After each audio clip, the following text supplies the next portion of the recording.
जम्मू काश्मीरच्या पहलगाममध्ये दहशतवाद्यांकडून पर्यटकांवर गोळीबार. सरकारकडून 16 मृत पर्यटकांची नावं जाहीर. महाराष्ट्र, तामिळनाडू, गुजरात, कर्नाटक आणि ओडिशाचे नागरिक असणाऱ्या पर्यटकांवर हल्ला.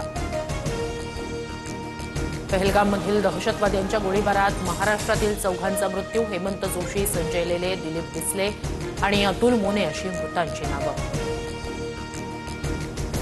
सौदी अरेबियाचा दौरा अर्धवट सोडून पंतप्रधान मोदी भारतात दाखल. आज राजधानी दिल्लीत मोदींच्या उपस्थितीत उच्चस्तरीय बैठक. भारतात दाखल होताच पंतप्रधान मोदी यांनी विमानतळावरच घेतली बैठक. राष्ट्रीय सुरक्षा सल्लागार आणि इतर अधिकाऱ्यांकडून मोदींनी दहशतवादी हल्ल्याचा आढावा घेतला.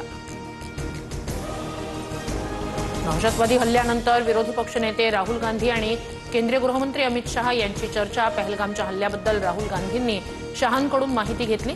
राहुल गांधींची मुख्यमंत्री ओमर अब्दुल्ला यांच्याशीही चर्चा.